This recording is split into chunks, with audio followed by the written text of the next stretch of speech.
Wait, what? I can do that? This is Eric Bell with Wait, what? Financial matters that matter for business and the people that own them. Welcome to this episode of Wait, what? Financial matters that matter. This is Eric Bell. I'm fortunate today to have Debbie Douglas with me. Debbie has served for more than 20 years as a key player for global public relation agencies, handling media, strategy, and execution for Fortune 500 companies. Her profile in executing for Fortune 500 clients, high-profile wealth managers, attorneys, automotive companies, and gained national recognition on CNBC, Fox Business, Wall Street Journal, CNN, Barron's, and Bloomberg. Debbie has owned Douglas Strategic Communications for 16 years, delivering brand enhancement, national media attention for clients including some of the largest cannabis clients like MedMen and Cresco Labs. And that's what we're talking about today, PR for the cannabis industry. Debbie began her career, though, as a kindergarten teacher, something that she says right now turned out to be excellent preparation for her dealing with journalists. What do you mean by that, Debbie? And thanks for being with us. Well, thank you. It's good to be here, Eric. Well, journalists take a lot of hand-holding. They love to have their homework done for them, and I don't mind doing that because it helps get my clients on their shows and in their outlets. So I am more than happy to do that. So hand-holding like kindergartens. Yes. Okay. I understand. So what exactly do you do for the cannabis industry? Or cannabis clients, I should say. Well, we start out by sitting down with them, having a scoping session, and developing their messaging. It's basically putting together media materials for them, whether it be a fact sheet, a backgrounder, everything that they're going to need to get their message across to the various types of media that they'll be talking to. We'll do media training, press releases, photo ops, press conferences for them, and we'll have a continuous thread of this messaging through their website, through their releases, through their talking points, through the speeches that they give, the talks that they give at conferences and panels, so that they have consistent messaging coming through that meet their objectives, which are customized to every client, whether they be a multi-state operator or a dispensary or a medical marijuana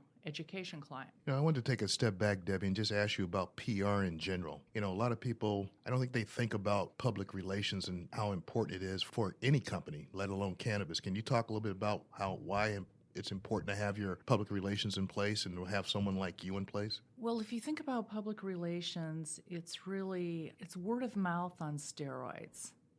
So it is getting the word out to investors, to new business prospects and targets in a much more efficient manner. And what's important about public relations versus advertising is it's somebody else saying good things about you that looks objective. Advertising is bought and paid for, and it's exactly what is going to be said and when it's going to be said, but it doesn't come out as objective as when a journalist in the Wall Street Journal might say it about you. It looks like that journalist just came up with that idea and wrote an article about you. Actually, there's a great deal of strategy and planning and convincing that goes into that. And that is more effective in driving new business to your door or investors to write a check. Wow. Okay, I get it now. So with the cannabis industry, with it being a fairly new industry, that messaging through journalists is even more important. And because it's kind of a taboo in some states and not federally accepted yet. Right. Okay. How are cannabis companies different from more traditional companies in terms of the PR? We talked a little bit, you took a step back and told me what PR is, but how is it different between cannabis and normal, I don't want to say normal, more traditional companies? Well, their cannabis companies are much more entrepreneurial than corporate companies, which for me, it makes them fun. They're creative. They're very fast moving, very responsive. Generally, there's a lot of young men, a lot of testosterone. They don't have a lot of patience, but that's okay because you're not dealing with the logjam of a lot of corporations. On the other hand, they don't always realize the unwritten rules and the protocols that the media deals with. For example, when dealing with the media's schedule and their target audience is more important if you really want to get something on the media. For example, let's take Power Lunch at CNBC. Mm-hmm. They would insist on an exclusive, that nothing would run before them. They're on in the middle of the day. A cannabis company may want to book Power Lunch and then try and slide something on earlier on another network. Well, what they don't realize is their slot on Power Lunch will be pulled. Wow. And they'll lose it. And you just can't play fast and loose. Mm-hmm. There are very real rules and there are very real consequences, like not being booked for many, many months afterwards. It's a very unforgiving. You're playing in the big leagues. So you get that reputation and you don't want to do that. A lot of the cannabis companies, they're very, very successful, mm-hmm. very fast, very sharp, very smart people, and they just haven't had the experience in these lanes. So we try and educate them and help them. Another example was, the television companies in New York, they like to send limos to pick up people, not necessarily to be nice, but to know they're going to be on time at the studio. And this one cannabis company said, I'd prefer to use my helicopter. Well, he thought he could get more interviews in and it would be more fun, but that presented a whole set of problems. Which buildings do we land on? Who comes to which door in the studio to meet and greet you? What about the security concerns? You don't go through the traditional security protocol. So corporations know the rules. Right. So it's kind of fun, it's kind of interesting, but they're quick studies. And once they've been through it, they get it down. You and I, when we met for lunch, we talked about MedMen and you helping them get through their process before they went public. Can you talk a little bit about, what you publicize for a cannabis company or a client to build them up to that going public or listing day? Well, the period of time before you go public is critical because you have an audience of investors and the media, and you want to communicate different things to those audiences. To investors, you want them to continue to write checks. So you want to continue a flow of news to them. For instance, you want to communicate growth. You want to let them know that you have new dispensaries coming online. And you also want to let the media know that, for instance, you've hired a new CXO, a Chief Experience Officer from Nike or Miller Coors, that you're bringing in top-notch talent. From those traditional companies? Traditional beverage companies, so that you're serious and you're laying out the big bucks, that you're putting together a dream team. Right.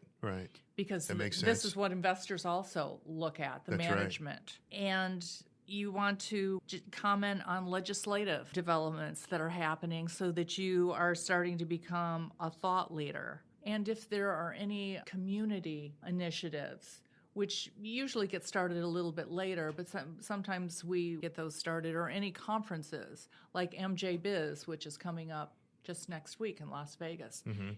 You want to have for instance, before Cresco went public, you want to have a big presence there, a speaking role. And all of this is publicized and sent out wide, over the wire, and individually to reporters, and set up interviews to make the most fodder you can so that everybody knows and the stock comes out at the highest level possible on listing day, the day the company goes public. Wow. And when listing day happens, then I know it's an exciting time for everyone. Then what do you do? Well, listing day, if it is done correctly. What do you mean done correctly? How do you mean? Well, if you have really worked to a crescendo to set up the interviews mm-hmm. and gotten the media excited, you'll have set up interviews ahead of time with a variety of national top-tier print publications, for example, the Wall Street Journal and Barron's. This is an example of one listing day that we did. We did an interview ahead of time and slotted it to run at first thing on listing day with Bloomberg. And then we went over to Fox Business News. And then we went on the New York Stock Exchange floor and did an interview with Cheddar. We went on to CNN and Barron's, and lastly, I think we ended with Fast Company. So it was bang, bang, bang, bang from one media outlet to the next.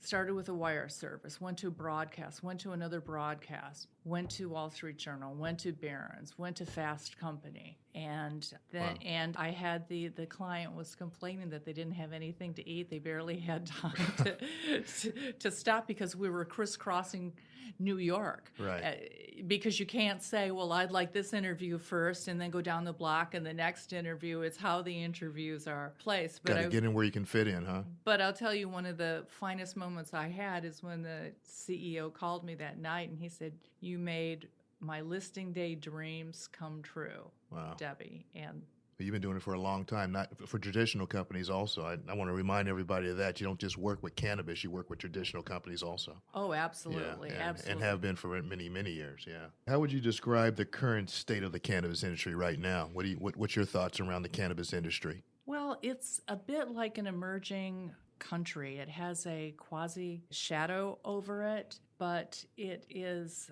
being more and more professionalized, and we encourage our clients to take a very strategic approach, decide what they want to accomplish, and we publicize the professionalism of their board and their management. We encourage them to develop programs to communicate the good works that they are involved in. And more, cannabis companies have attorneys, CPAs, investment bankers, and it is, I believe, everyone involved, seriously involved in the cannabis industry. It reminds me of the days of the .com era. Mm-hmm. You know, everyone that's into it understands it's big money. Powerful professional people are in it. So I think as time goes on, any shadows are left behind, but everyone is working very hard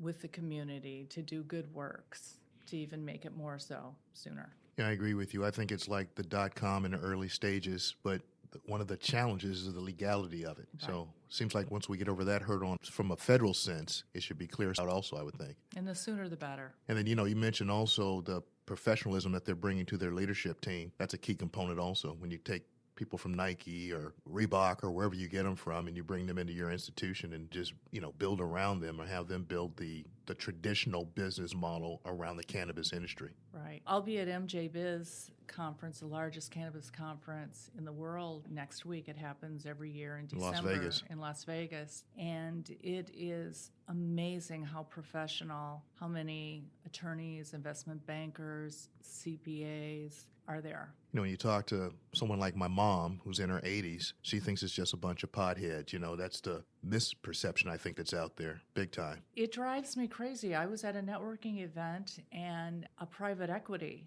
guy came up to me, and we were talking about it, and he had some kind of snide comment, and I said, you really should do yourself a favor and learn more about it, because you don't come off as knowledgeable about the space as you might want to. Mm-hmm. We had Cole Morgan on here. You met Cole before. Yes. He's an attorney, and he enlightened us a lot on the legal aspects a couple episodes ago. But Cole's a sharp guy and a young guy. Yes. So they're doing a lot of stuff. I'm surprised his firm, a lot of law firms were shying away from the cannabis industry until recently. Right. There are a lot of law firms now who are developing divisions, strong divisions, doing a lot of business. Mm-hmm. Well, Debbie, is there anything that I didn't ask you that I should ask you that would be important to our listeners in regards to the cannabis industry and your role with them? I don't think so. I think you've done a very thorough job. I would just say that there are cannabis companies out there who are working so hard, and they would like to raise awareness of what they're doing, to give us a call, and we'd be glad to consult with them and help them out. And your company's a nationwide company. You don't have to just deal in California. You work everywhere. Correct. Right. Correct. If you want to get hold of Debbie Douglas, please email me at eb@wait-what.biz. And you can also go to Debbie's website, which is www.wait-what.biz. douglasstrategic.com, or you can call her at 949-375-3436. Thanks for being with us, Debbie. Thank you.